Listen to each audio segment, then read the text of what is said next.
Okay, good morning, good afternoon, good evening to Eco TV listeners, to you if you are a Christian. My name is Larry Sise. We are back with my friend and colleague Lamin Mane for another edition of our Gambia We Want. Last week we dealt with a couple of issues, governance and leadership. Today we are going to conclude that segment with what we call accountability and probity. And we are going to discuss those two issues within a certain context. And the context would be the 2026 World Economic Governance Index that just came out last week, as well as recapping on our various revelations on the audit reports that are floating out there. So today it's accountability and probity, and then a recap of the audit reports that we have done here and in other platforms. And then we'll talk a little bit about our good friends at NAWEC. Lamin, on to you. Thank you very much, Larry. And good morning, good afternoon, good evening to our listeners around the world. We're glad to be back with you on the Gambia We Want. And thank you for receiving me in your homes as usual. It's a pleasure always discussing with you the Gambia We Want. Thank you. Good. Lamin, last time we talked about governance and leadership. And I think those are two very essential ingredients of how a country is managed. Today we'll do accountability and probity. Accountability within the context of the Auditor General's reports that we've been reporting on since 2017, and the issue of probity. Probity meaning how do we look into some of the things that our government and our leaders do in an unbiased way, and how we can criticize where criticism is required, and then acknowledge where acknowledgement is required. Now, this last week, the 2026 World Economic Governance Index came out, and State House was very quick in issuing a press release saying Gambia has been ranked 10 in the African region.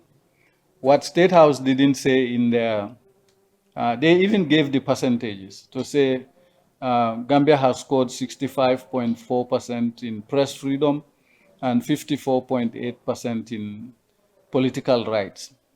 But they conveniently left out the two essential issues. And the overall rating. The overall rating, yes. Yeah. The two essential issues that they left out was that the Gambia is ranked, it's rated 38.5% out of 100% on rule of law issues. 38.5%. Then in corruption control, they were ranked 31.6%. And overall, they were ranked 47.6% in the index.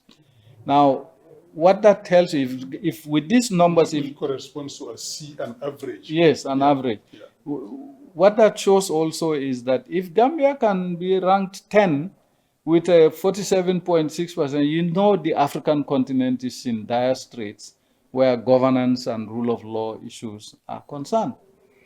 The other issue is who are these people who issued this World Economics Governance Index? Yeah. For me, this is a new phenomenon. I have not seen them release anything before. I tend to depend on Transparency International and other internationally recognized Ibrahim Index. But this appears to be a new kid on the block.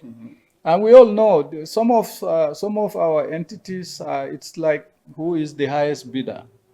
Not to denigrate on this thing, but basically they are saying if this was O levels or A levels, Gambia has 2 passes and 2 fails.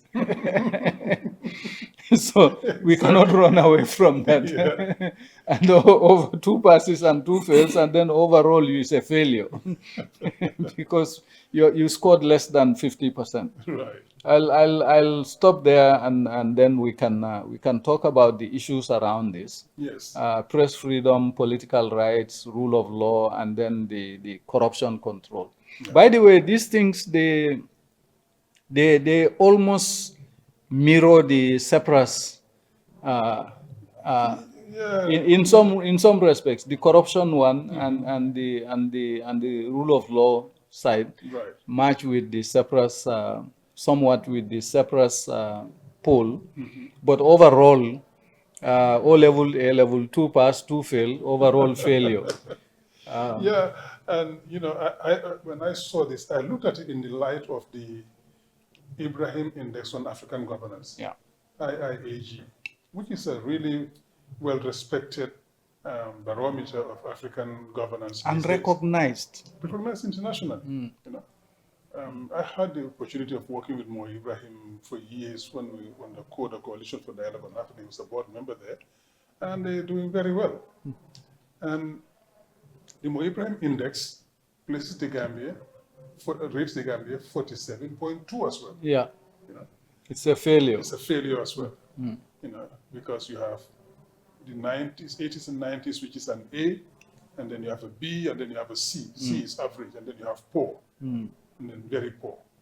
So we're just above poor. Yeah. You know, and again, you look at it also in the context of Transparency International. Transparency International rates the Gambia as 99th country in the world in terms of corruption index.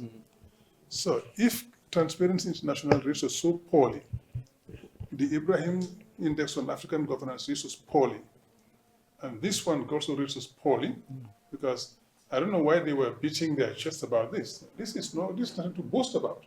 It's an embarrassment. But it's, you know, it's the same thing. You remember when we were talking about the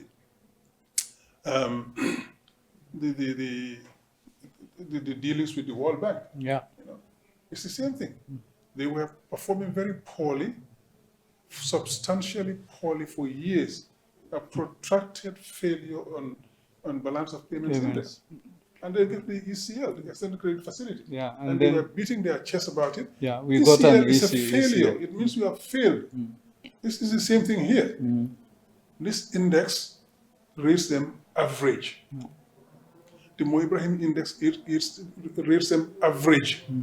Transparency International gives them 99th position in the world. That's nothing to boast about. Out of 170 something countries, you came out to boast about. 99, almost 100. Right. So I don't know why this government just sees things that people are not smart enough to go and check these things for themselves, and then they can tell us anything, and then they will come about, oh, X has been given a prize here, for whatever. Best minister, best this, best that. Yeah, we know how those things are. Then you buy them. You buy those things. We know how it works. So that's what's been happening. But the fact that they are running to those things all the time means that they themselves know that they are performing badly. Yeah. So they are looking for something to kind of validate them when they know that they have nothing to save them. So basically, we're looking at a very embattled government, which is mired in corruption. In all fronts, embattled in all fronts. Right, and mired in corruption completely, so they're trying to find a way of just saving their face. And it cannot be done. Because where these things come from, we know where they come from. We can go there and check as well, and we can check other sources to validate whatever comes Which out. they don't think we are checking. Yeah, exactly. And we spend our time just researching, checking things, because we don't rest on our laurels. We know we have to keep improving. We have to keep learning things. New things are coming up every day. So we keep working on that. So we know. And we'll call them out constantly anytime they try to mislead the Gambian people. But you notice every election year, all these awards start coming. Yes. It makes you wonder. You are sitting in the village in Kudang at the Bantaba, and you are hearing ex-minister is best minister in Africa. Yeah. And that best minister's performance in Africa, you don't see it in his own sector here. Gambia, yeah. And then polls like this and then rankings like this. Every election year, this is what we go through. I don't pay attention to these things that much. I pay attention to the Mo Ibrahim Index. Yes. I pay attention to Transparency International. Exactly. And I pay attention to the UN's governance metrics and index, and then the Human Development Index of UNDP. Yeah, yeah. Those are the four that I rely on. Right. These other ones, getting these awards from places that we know are dubious. Are dubious. Yeah. I don't listen to those. Yeah.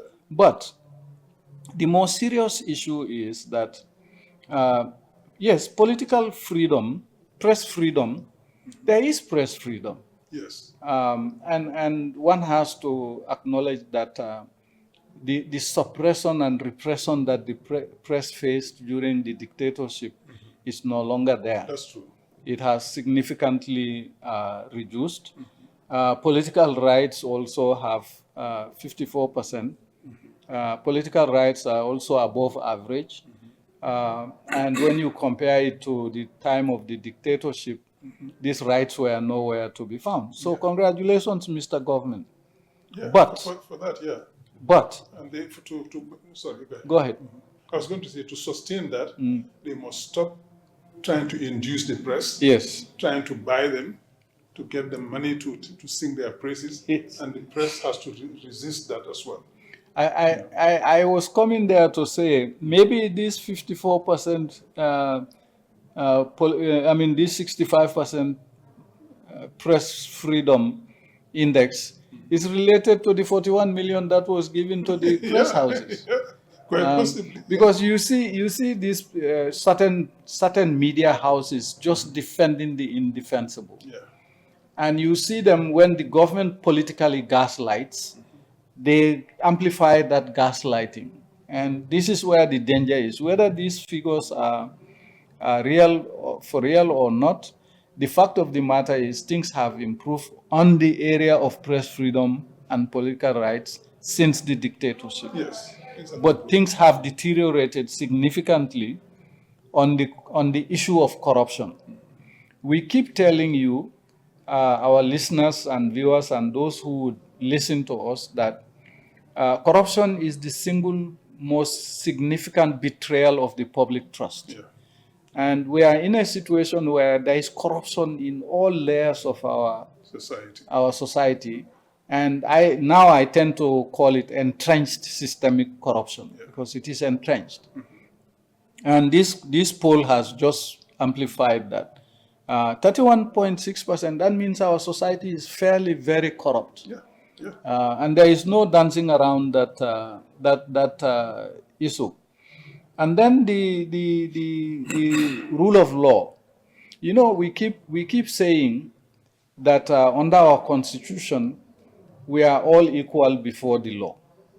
Fine, I'm sure we are all equal before the law.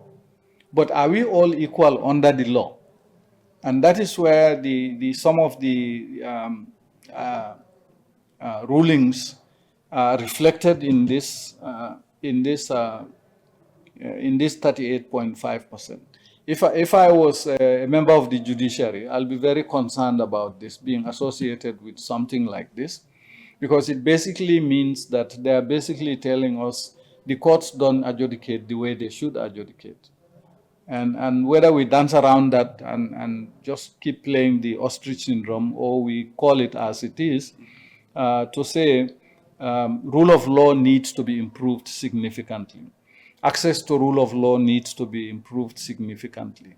But more importantly, the judiciary, the judges, the magistrates, they have to continue to exhibit independence of action.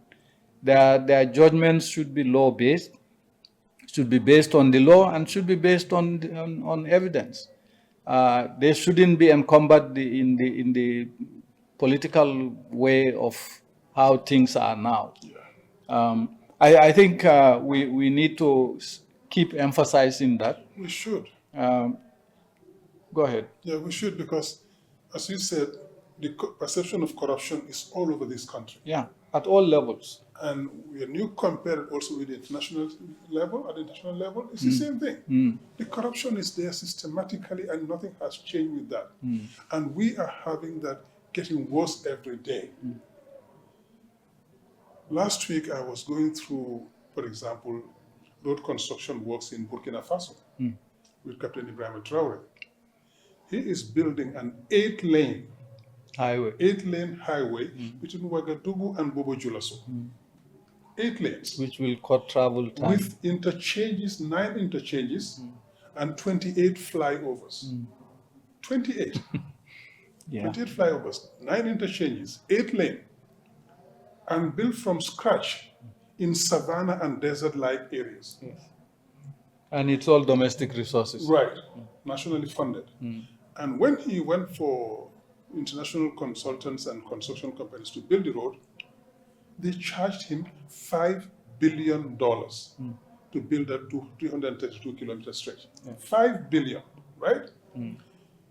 He sat with his people locally and they assessed it and see whether they can do this locally with their own road engineers and recruiting and training young Burkinabe to do the road construction works. When they did that and they did their final assessments, the 332 kilometers cost 357 million. Instead of, it's less than even $1 billion. Less than $500 million. Yeah. Less than, what, 1/8? No, less than 1/12. 1/12 of what they were going to charge. They were charging him $5 billion. And now, after they did all their work, the cost came down to 357 million for 332 kilometers. Yeah. Of an 8-lane road with 9 interchanges and 28 flyovers. And that comes to what we're saying. That's about an average of $1.05 million per kilometer. Yeah. That's what we look at everywhere. Yeah. And they are building it for 9.8 million per kilometer. Still different. And this one here was built on a road that was already there. We're not starting from scratch. Yeah. These people are starting from the sub-base, and building a new road out of nowhere. In the savanna parts and parts in semi-desertic conditions, we have a lot of sand to deal with, a lot of instability in the sub-base. Yeah. And they're doing that for just about $1 million per kilometer. And Ibrahim Silla is building it here for $9.8 million per kilometer. Come on, give us a break. Yeah. That's the corruption we're talking about constantly. Yeah. And they will tell, oh, it's a military government, blah, blah. No, that doesn't hold water. Wow. It's the practice and the costs. If he wanted to be corrupt too, he would have gone with the $5 billion, pay those people $5 billion, probably they would say another $2 or $3 billion amongst themselves. They will probably give him $500 million to keep for himself. Yeah, and maybe another billion also to share with his people. To share with his key ministers. This is what I keep saying. When you give those people the authority to go ahead and tell you what to do and how to do it and what cost, of course they would increase their profit margins because that's what they want. But you are the government. You are the people in charge of our resources. You are the people who are supposed to control how that money is spent and make sure that we do not get, really given a hard deal. A bad deal because that's not in the interest of the Gambia. Yeah. You cannot build a kilometer of road anywhere in this world for $9.8 million. It doesn't make economic sense and it's an insult to our intelligence and integrity. And this is what we're talking about. So that corruption in perception is everywhere in this country. And the same thing, go to any sector here. How come we have spent over $400 million in electricity on Nawe? And we can't have stable power supply. We can't get normal water supply. How come all the money that's being spent in the health sector, we can't have good hospitals with properly trained nurses and doctors? And this is no slight to the doctors and nurses because they are doing a great job. You just think you don't have enough of them. You don't have enough specialization. But the ones who are there are doing a great job, and I applaud them for that. But the government can't give them the facilities, the medication to do their job properly. Why? After we spend all that money. How are we spending so much money on education and our kids are failing by the truckload? Why are we spending so much money on agriculture and we are nowhere near feeding ourselves? It's all the corruption. And that's why the corruption index is so terrible in this country. It is bad. That's where we are. It is bad. 31%. And that's what this government is. So since they cannot defend any of those things, they go look for prices and they go buy prices somewhere else and come and give us. The governments are too smart for that. We want roads, but we want roads that are reasonably priced, that are well constructed, that are not going to be a burden for us to pay and our grandchildren to pay back. And that are durable. That are durable, exactly. That are durable. So that's what we're talking about here. So the attempts to hoodwink us won't work. I call it obfuscation. Yeah. They gaslight politically. Absolutely. They gaslight, they deflect, they attack, they obfuscate rather than tell you the truth. Yeah. And at the end of the day, when all of that fails, you get personal attacks. Yeah, yeah. We've got a thick skin, so that's not what affects us. I tell people, Southern Africa, when you serve 10, 15 years in different Southern African countries, you grow what is called elephant skin. Elephant skin, exactly. Some of us have grown elephant skin. Yeah. We are fact-based. Yeah. We do not say anything that is not factually based. Yeah. And so if you counter us, if you attack us and stuff, we'll come back after you. We'll come back after you with our facts, and that's it. Nothing personal. Yeah. Let's link that with. Then we can talk about the corruption issue. Let's link that with NAWEC. Mm-hmm. Of late, in the last couple of weeks, I don't know about other people, but I have noticed that there is the jumping light syndrome, I call it. The on and off, on and off, on and off has started. This time around is with a different flavor, and the flavor is they are actually rationing the supply of electricity. Yeah. Yeah. They call it mild load shedding, but I don't think when you turn off my lights at 7 p.m. and you turn them back on at 2:30 in the morning, I don't think that is light. Like load shedding. That is serious load shedding because. Or you turn off at 9 o'clock in the morning. Yeah. They don't come back until about 4 or 5 in the evening. 4 or 5 in the evening. That's serious load shedding. Yeah. That's an average of about 8 or 9 hours that you are out of power. Now, I personally, I have some questions, and I think only NAWEC can answer those questions for us. At the risk of not speculating, I will ask these questions. Question number one is, how many megawatts is Senegal supplying us these days? Because last time I heard it was around 60 megawatts. Are they still supplying us 60 megawatts? Good question. Have they reduced that 60 megawatts to something slower? And what is the total amount of arrears that NAWEC owes Senelec? NAWEC needs to let us know, Gambians know, whether these problems exist or not. But more importantly, they shouldn't gaslight. They should tell us the real reasons behind this mild load shedding, as they call it. I call it severe load shedding, but they call it mild. And I don't expect them to gaslight. I don't expect them to obfuscate. I don't expect them to attack us personally. We are consumers. We want to know what is going on with them. We are taxpayers. We want to know what is going on with NAWEC, especially now that they are lighting up the whole country. And you are lighting up the whole country, but the whole country is going dark simultaneously. Yeah. The internal contradiction is too stark to ignore. So that's why we are raising this issue. Absolutely. And alongside that, we are told we are getting 60 megawatts from NAWEC. From Senegal. Now, from Senelec, sorry. How much are we generating locally? Yes. That is something they need to tell us. Yes. Because we cannot continue buying power from abroad at a sunk cost. The objective should be to have our energy sovereignty. We need to generate the power here locally. Why aren't we investing in that? Where have the $447 million gone? Why is NAWEC performing worse every year? Why aren't we getting our NAWEC generation structures ramped up to be able to generate enough capacity? I saw them doing the overhaul of the distribution lines. Yeah. Great. But you have to have something to distribute. Yeah. If you overhaul the distribution lines and you don't provide enough power, You don't generate enough power. what yeah. is the point? What is the point? That's cosmetic.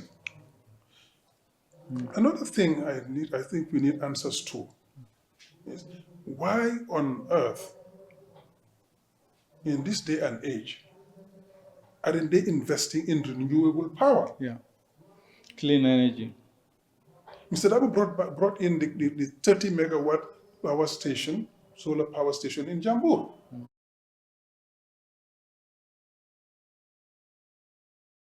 Independent. Yeah. Why can't they do that? Power generation, like road construction, costs about $1 million per megawatt. If you invest $400 million in electricity generation, we should have at least 400 megawatts of power. Megawatts of power. We need about 150. By our assessment, they are talking of 97. We need about 150. If we get 150, the rural electrification program can work. But today, they go around the country, they say they're connecting the whole country to electricity. If you connect the whole country to electricity and you don't generate enough electricity, and you cannot buy enough electricity from Senelec, from OMVG, or wherever you get it from West Africa Power Pool, it's like sinking a borehole of 2,000 liter capacity to supply an area that has 10,000 capacity need. Yeah. The borehole will be there, but we have water.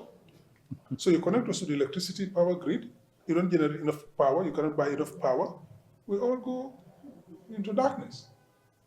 But you remember, Larry, I think it was last year or the year before, I think last year, they told us they owed Senelec 10 billion CFA. CFA, yes. That was last year, the year before. Right. I assume that has been cleared because otherwise Senelec would have cut them off. But how much, as you said, how much do you owe them now? Yeah, it's a new issue. And more importantly, why is NAWEC in arrears? Because we pay for this electricity when people are paying for it upfront. Before we consume, we pay for it. Now, why are they in arrears? If we were paying after consumption, you can understand that. You can understand. But we pay upfront. So why are they in arrears? It's all part of the corruption, the mismanagement that is happening in this country everywhere. Why can NAWEC get out of that? You know, when we started the Gambia we want, our very first emission on NAWEC, I said the power stations in Kotu are producing zero electricity, 0 megawatts of electricity. Yeah, because they're closing down. They closed them down. Themselves said it. Yes. They've got so much that they're closing them down. No, they don't have anything. Yeah. And Brikama, only one of the engines was producing 5 megawatts. Yes. Yeah. So the question then becomes, why are we sitting on these assets? Because for me, they are assets. Why can't we think out of the box and try to overhaul these engines, move them away from diesel or heavy fuel into gas-powered turbines? Yeah, yeah. That's what Senegal has done, and that's why they are able to have their access to give it to us. And in fact, all of those turbines that are fired on heavy fuel oil is simply to a small change to make them gas-fired. Gas-fired, yes. And it's cheaper, cleaner. And then but you don't want it because heavy fuel oil, if you want to be corrupt, that's one area you can be very corrupt. So is that the reason? Yeah. They need to tell us. And Jane Commission has shown conclusively how you can be corrupted by the heavy fuel oil purchases. The Mohamed Bazi case is a stark example of that. You could actually change those turbines, as we have said, into gas, but in the long run, you can change the whole system into renewable energy, clean solar power. Yeah. The other day, I got out of the building, went into my car. I turned the engine on. It was 107 degrees Fahrenheit. That's how hot it was. That heat can be harnessed through solar power generation, like the Jambur station. And if it is managed properly, like we are saying, our domestic supply will be met and we can export the excess. Yeah, and you see, Larry, a government with a vision, forward thinking, what do? We are awash with sunlight throughout the year. Yeah. Put solar panels on most of the public buildings, and you will power them from solar power. Yeah. And they will be independent on their Not own. only will you power them, but you can even have excess which you sell to the grid. And in Tunisia, virtually all of the hospitals are powered from solar generated by the hospitals themselves. The public buildings have solar panels installed everywhere. So they get electricity generated in every one of those buildings. When they have excess, they sell to the grid. Yeah. So we can do that here too. We just need to be innovative. You just need to think outside the box, as you said, and we are there. Why can't we do that? Why can't we do things which will make our life easier? Because the laziness in there and the corruption that is riddling this government is what is not preventing us from doing it. So we look for the easy solutions. We look for the ways where, you don't have to think outside the box and let them do anything, and then people get away with massive amounts of corruption. Yeah. And the audit reports have been pointing that out, but nothing is done about that. Yeah?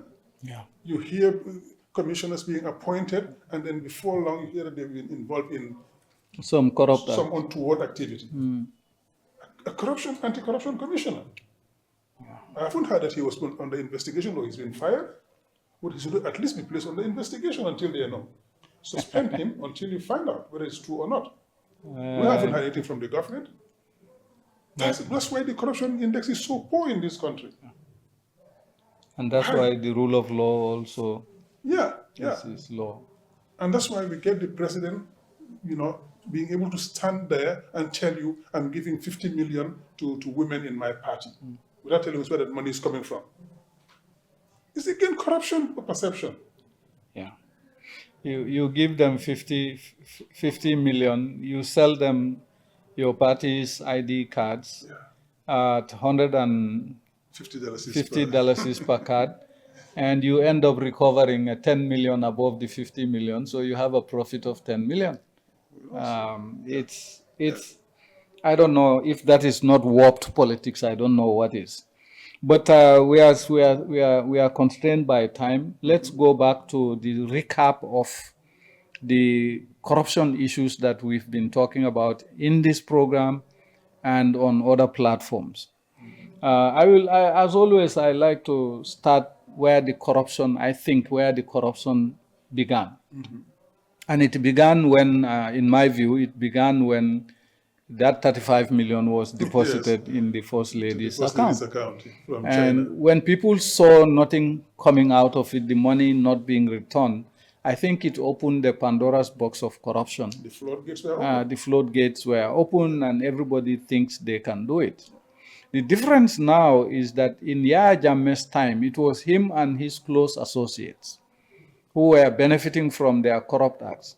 But now it's a free-for-all. Everybody who is sitting on a position where they can eat, if they have an opportunity, they will eat because nothing is coming out of it. And our corruption perception index speaks volumes about it, and that's why it is at 31.6%. And that is why, for example, in a number of cases, they decided to go and weaken the controls at the procurement authority. Yes. They weakened the controls at the procurement authority. They weakened the audit agency by removing its head and replacing it with a hand-picked individual. And they also weakened the ability. I don't think they weakened the ability. The police are either unwilling or unable to conduct their investigations conclusively and go ahead and press charges. But the police are also saying we do our investigations and forward it to the Attorney General's office. And nothing happens. And nothing happens. Well, yeah, as you said there, for the Justice Department, you know, people keep talking about Africa needs strong institutions. Yes, we need strong institutions. But strong institutions don't defend themselves. Strong institutions don't function, you know, autonomously. Strong institutions need strong-willed and independent, ethical leaders. Yeah. Strong institutions are required, but you need them to be headed by strong-willed and honest men and women, people of integrity who are willing to stick their necks out to make those institutions function. You can have the best institutions in the world, and we have very good laws in this country. We have good institutions in this country, but the implementation of the laws, the operationalization of the policies and programs, that what leaves a lot to be desired. When that happens, of course, the institutions might be as strong as you want, but they wouldn't work because you do not have what it takes to make them function. So the police could do their investigations and everything, but that's all they can do. They don't prosecute unless the Director of Public Prosecutions and the Minister of Justice goes ahead with it. If they don't go ahead with it, what do? You just gather dust, you know? And what we are seeing, some of these cases, when they go to court, for one reason or another, it doesn't end up going through this system to the adjudication level. It's either the government hasn't presented incontrovertible evidence or evidence beyond the preponderance of doubts and what have you, these lawyers say. Invariably, some of these things end up being stopped in their tracks. So the corruption thing, I don't think we can exhaustively talk about these things, because even recently the National Audit Office released a new batch of audit reports. And when you look at them, it makes these ones look like child's play, honestly. There is money in this country, honestly. When I look at those audit reports, there is money in this country. And I hate it when politicians opportunistically stand up and say, we are not going to be vindictive when we come to power, if we come to power. Nobody is talking vindictiveness. Exactly. Everybody, what we are saying is you need to plug those holes so that the leakages are stopped, the resources flow back into the treasury. You recycle those resources for development. When you look at any of these corruption cases, audit reports, it's in the billions, hundreds of millions of dollars, it's into the billions. And that is getting lost. All that we're asking for is put an end to impunity, right? Make sure that anybody who has deliberately mismanaged our resources, account for it and make to pay for it. Unless we put an end to impunity, the situation is going to get worse and worse, that's for sure. When people know that they can get away with murder, they will continue killing. And this is killing the Gambian economy. This is killing any potential for growth and development in this country. Whilst we're making some people filthy rich, and others are living in abject poverty. That is not acceptable. And when you take cases to court, as you said, and the prosecution, the onus is on them to come and prove the case beyond a reasonable doubt. If they do not show enough diligence to do that, the thresholds are high in most cases. If you don't meet those thresholds, the judges will throw the case out. You haven't proven your case. So the judges have to continue doing that so that they don't keep dragging people's cases and keep them in jail forever. So you throw the cases out, and one day somebody will call them out to why they didn't provide that diligent prosecution. I mean, if you don't want to prosecute anybody because he's a crony or whatever, you make sure that you drag the case, you don't go to court, you don't present evidence, etc., and the case will be eventually thrown out by the judge. So, and in some cases, it doesn't even get to that. The case dies at the investigation level when they say they don't have enough evidence to proceed to the trial level. So I will try to give a summary of this audit leakages. And the new audit reports, I have downloaded them, I saved them. I'm going to look at them. And after Ramadan, we will start talking about the new findings that we have on these audited reports. By the way, for context, the Auditor General that has been fired recently, his case has been going through the Supreme Court. I think yesterday was their last sitting.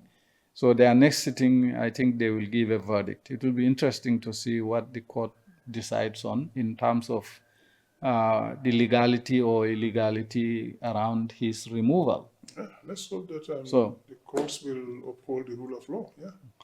Especially in light of this finding that you are only scoring 38.5% in the rule of law area. Now, the 35 million to the First Lady's account. The next one is the Secure Report, which is 160 million.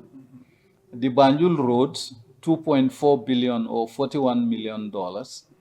COVID-19, Ministry of Health, 600 million. I've seen a lot of leakages from the Ministry of Health in the new audit reports. This 600 million is just for COVID-19. Yeah.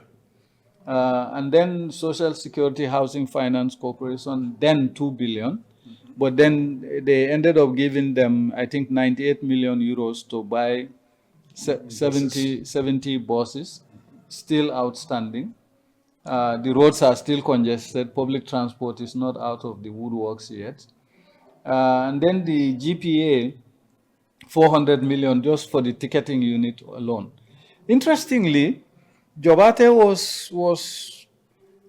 was in the news some time ago on some audit findings, and then all of a sudden you don't hear about that case anymore. Yeah, they were going to prosecute him. Yeah, they were going to prosecute him. He was going to Dakar, and then again when the president was crossing over, he was at the receiving line. So Jobate is still doing his work, and life continues, in spite of the government's announcement or indication that they were going to prosecute him. Yeah. So I guess this is the downside of corruption. You should pick and choose who you prosecute, because somebody like Jobate, who built a police station in Mankamankunda, if you are going to prosecute him, you should be ready for him to spill the beans if he has guts. So Jobate is enjoying his freedom amidst allegations of improprieties. We see that with the port. Yeah, the port also. We barely finished contracting, and then you're going to review the contracts. Yeah. We've been saying all along those contracts we are poorly negotiated, or bring them out to see. Yeah. Why is it not public? And we also said that this company they have taken does not have the resources to build these ports or to even improve the current port. Yeah. But once they signed that contract, that's the contract they were leveraging locally to borrow money to do the Sanyang deep ports. And I don't think that was the intention behind that contract. So much so that I think the government has also said that they are reviewing the contract. Your co-contractants, what they do depends to a great extent on how they perceive you. Yeah. If they perceive you as stringent and demanding, they will do the things that are required. If they see you as weak and ineffective and probably corrupt, they will just go along and do what they like. Yeah. I mean, Turkey has a huge potential.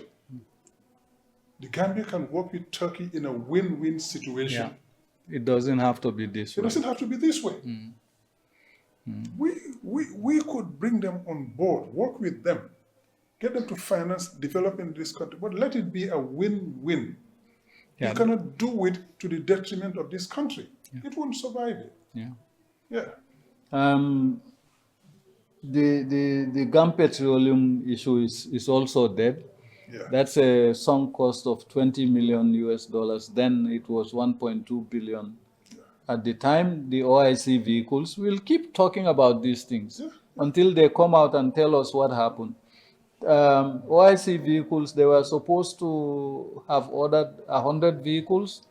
they ordered 80-something vehicles. I think 13 vehicles are still... 87 got delivered. Yeah, 87 got delivered, to them. 13 outstanding. Where are the 13, or where is the money for the 13? Where is the money for the 13? So where did the 13 vehicles go?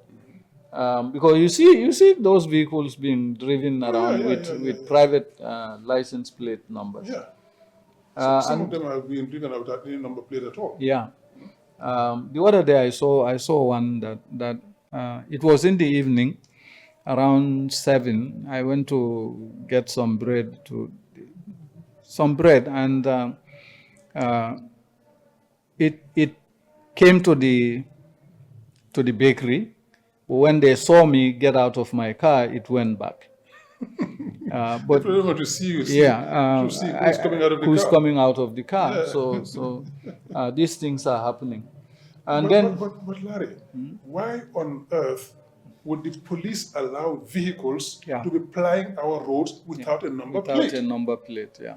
If those people hit and kill anybody, they can just drive away. Yeah. There's no way you can trace them. Yeah. Why? Yeah.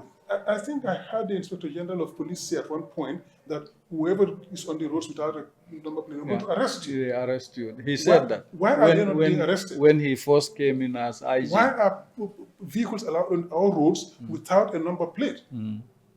That's a security hazard for everybody. Yeah. They can hit your car and go away. You won't be able to trace them. Or they can kill somebody. You won't be able to trace them. They can commit a crime and just move away because there is no trace. How do you trace them? Anyway, the $84 million is to the chiefs Al-Kalolu. Some of the chiefs are still complaining they don't have they didn't see anything from the 84 million, but it is out there. Government announced it. And then, of course, the $200 million to the 10 companies that we keep talking about at the central bank. That the central bank took from our reserves. Yeah. And you wonder why we have serious balance of payments problems. If you can tap 200 million from your national foreign exchange reserves and distribute it between 10 companies, we don't know whether it's a loan or a grant or whatever. These things never work. It's always aimed at corruption. You remember after the global financial crisis? Yeah, 2008. 2008, 2009. All over Europe and North America, large amounts of money were being funneled to the banks to keep them afloat. Yeah. And to institutions which were too big to fail or too critical to fail. To fail, yeah. Most of that money went to buy what? Their own shares. They didn't go into new investments. They didn't go into improving their performance. Some did, but most of the money went into what? They used it to buy back their own shares. They recapitalized themselves. Right. So when you buy back your own shares, what happens? Your share value goes up. Goes up, yeah. And of course, the shareholders are happy with the management because they are getting them more money. Yeah. And the management gets paid more money. So the CEO and whoever else are in charge of the company get more money, because their salaries and their bonuses depend on that. Yeah. So that's what's happening with these 20 million, 200 million given to the companies probably. They're just going to do something and they're going to put it into bringing in more food to make it cheaper for the country. They don't care. They don't care. And that's the reason why they say they gave it to them. Yeah. And then, of course, the mega bank sale issue. Now more questions are being raised by the governor's last statement than are being answered. Oh, by the way, yesterday they start their usual monetary committee meeting. It's ending today. Oh, okay. And I think today or tomorrow the governor will do another press conference. Hopefully our compatriots in the fourth estate in the media will ask him to explain further the statement that he made that the government had to liquidate toxic assets, as he calls them, which are bad loans. Question is, who own those bad loans? Who benefited from who those? Benefited from those toxic assets? And is it honest and fair for the government to take that liability from private individuals? Those are the questions that need to be asked the governor. So basically what it comes down to, we pool the losses of those companies and banks, we pay for them. But we privatize the gains. Yeah. When they're making profits, it goes to them, they enjoy those profits. They enjoy those profits. When they make losses, deliberately in most cases, we absorb it. We pay for that. So we lose twice. We lose the profits, they privatize and they keep that, but they pool and socialize the losses. So we pay for the losses, they keep the gains. Yeah. Come on. I think now the IMF press conference, famous press conference with the finance minister, is in its proper perspective. When they say Gambia is back on track, but the central bank need to revert to its core mandate of monetary fiscal policy management. Back on track anyway. Yeah. That's what the IMF said. The Gambia is not back on track in my books. One day said it depends on the data they are being given by the Gambia government. Yes. The IMF doesn't generate data. Yeah, they rely on data. On the data you supply them. Now it is incumbent on them to verify that data to make sure that what they are being told is consistent with the reality on the ground. If it's not, you're just pushing the same false narrative. Yeah. And you're helping them to spin falsehood. That should not be accepted. Gambia is nowhere near on track. We're suffering. We are getting more and more corrupt. The only thing that seems to be developing and changing in this country is road construction that's moving on. And because of the massive corruption we're talking about. Yeah. That's why. Yeah. What else is happening in this country? Yeah. Nothing. I'll get there, especially on the cost of living. The corruption will stop at the cost of living because I did some type of reconnaissance of prices from Carton to Koina and from Koina to Bara. Oh, okay. Prices are increasing exponentially on everything. Why am I not surprised? Well, yeah, it's not surprising. Prices are increasing; they are not decreasing. Yeah. People are really Ramadan and Lent period. suffering. Yes, I think in one instance, a bag of onions increased by about $85, which is a huge chunk of money when you consider how much people consume of onions. I bought a bag of onions about a fortnight ago. It cost me $170. Yeah. Sorry, it's $1,700. $1,700. So now with Ramadan, it's probably getting close to $2,000. It's actually around 1,950. Okay, there you go. It's getting there, I'm surprised. and that's the average all over. Same with potatoes. Okay. Meat, some people now call it a luxury. They don't eat meat at all. This mega bank thing, the 1 billion loan that was allegedly given to the president's nephew in 2 tranches. I think the first tranche was 600 and then 300. And then you look at how much the bank was sold for and who it was sold to. Which we don't know yet. Which we don't know yet, just the name of a company. Yeah. I think the governor needs to clarify that also together with the finance minister. Again, I hate to be repeating this, but still the 368 million to the IEC, nobody is explaining how that money was given, why it was given, and where it ended up in. But before you go further, if I can just say something on that. Larry, we do not pay the salaries of the staff of a ministry to the permanent secretary, who's the accounting officer. Yeah. We don't pay the salaries to him and say, okay, you pay them, or you pay their allowances. We pay to their personal accounts. Why are money being paid into IEC accounts and they tell us, oh, no, it's to pay for certain operations out there. Why are those operations not being paid for directly? Yeah. Why are you giving the money to IEC officials to pay for that? Yeah. Does it make sense? Yeah. That's okay. That's why they need to explain that. I'm told we are running out of time. Okay. And of course, the 500 million to NAWEC, the 100 million to National Disaster Management is still pending. I think it's now more than 376 million stadium renovation. The new issue with stadium renovations is the Nyakoi Stadium that the GFA says it built for 14 point something million dollars is, and people are saying it's not worth half of that at Nyakoi. And then the duty waivers, that the 4 billion that was given at the ports. GRA gave 4 billion in duty waivers to companies, and Port Authority gave 300 million for the same duty waivers, so that our commodity prices can be reduced, but we are not seeing any of that.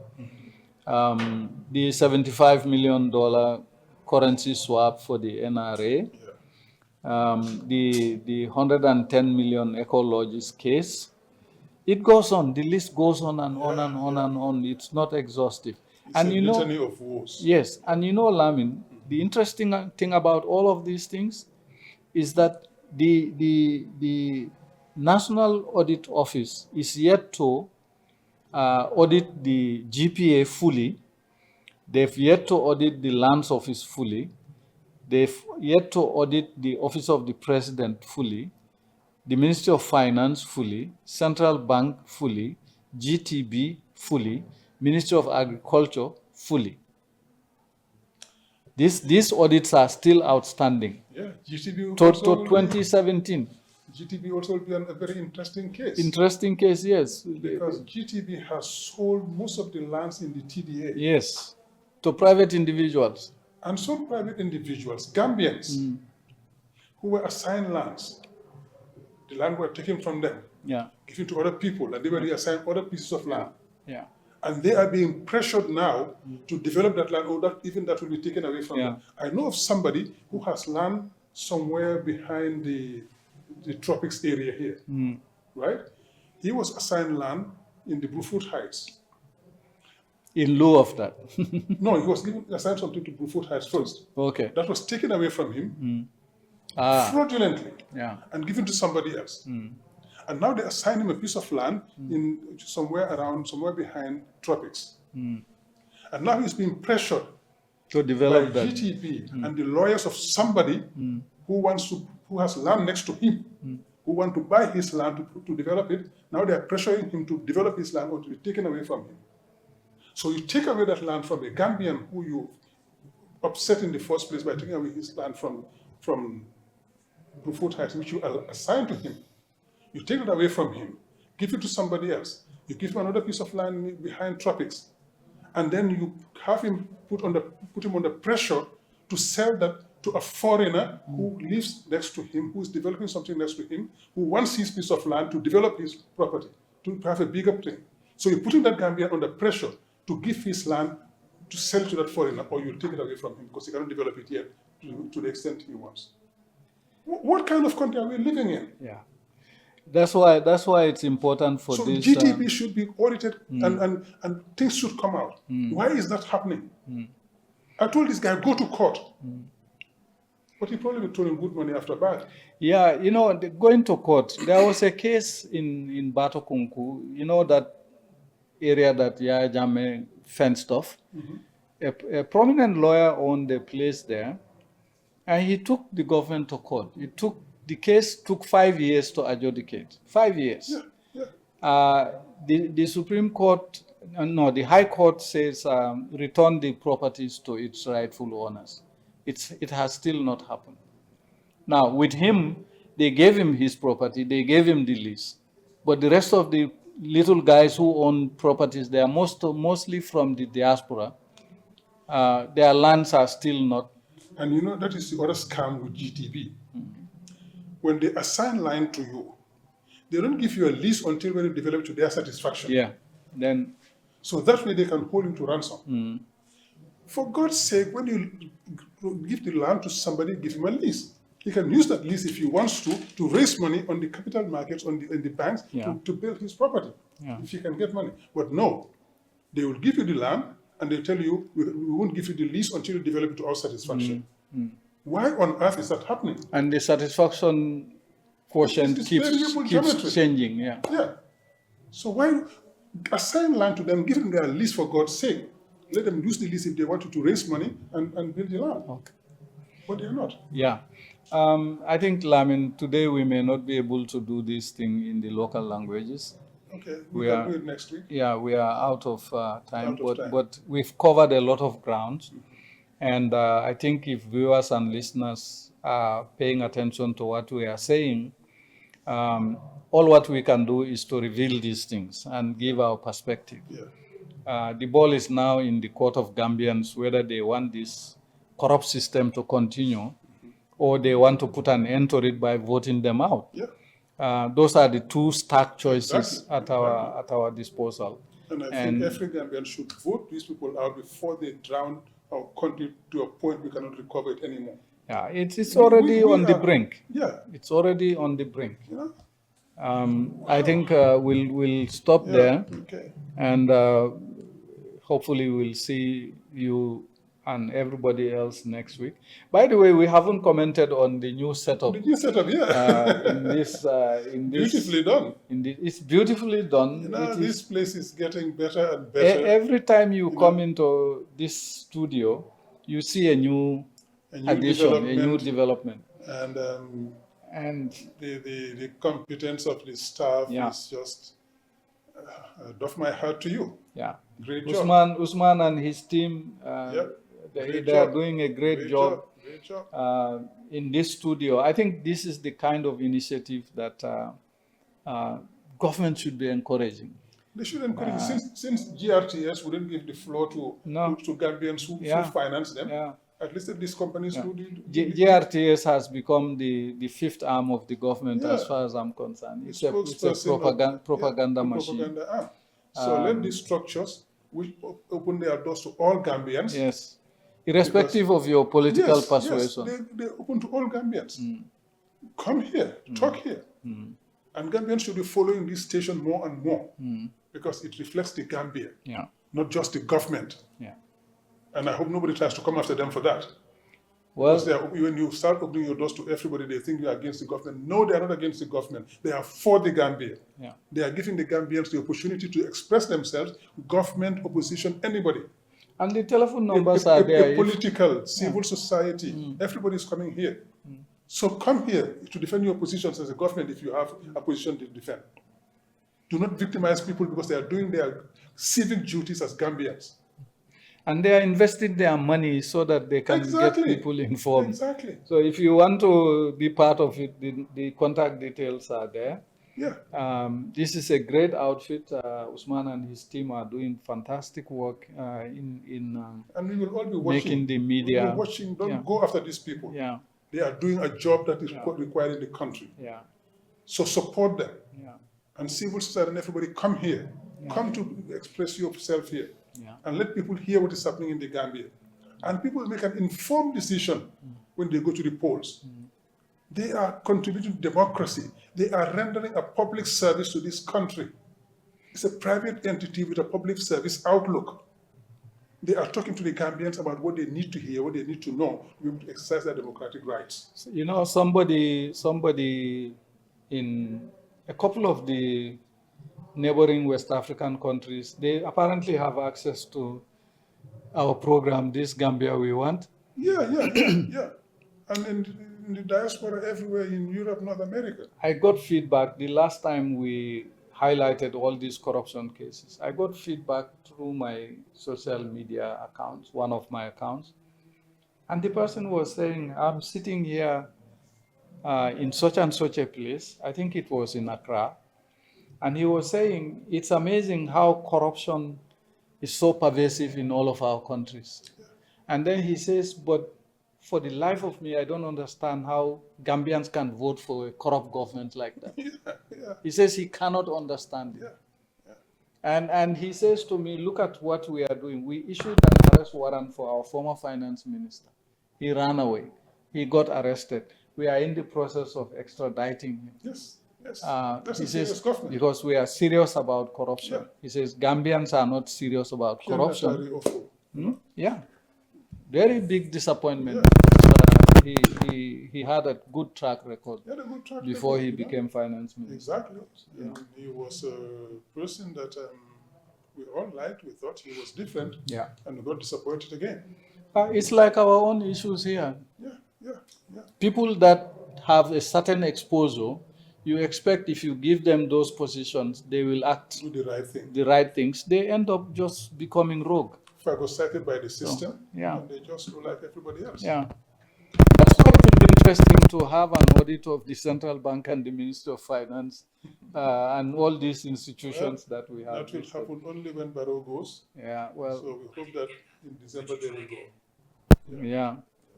We say Ramadan Mubarak to you, to our listeners who are Muslims, and prayerful Lent period for our Christian compatriots. Let us all pray very hard for this country. The country needs the prayers, but the country needs Gambians to decide whether they want to end corruption or not. And for me, that is the bottom line. Yeah. Thank you very much.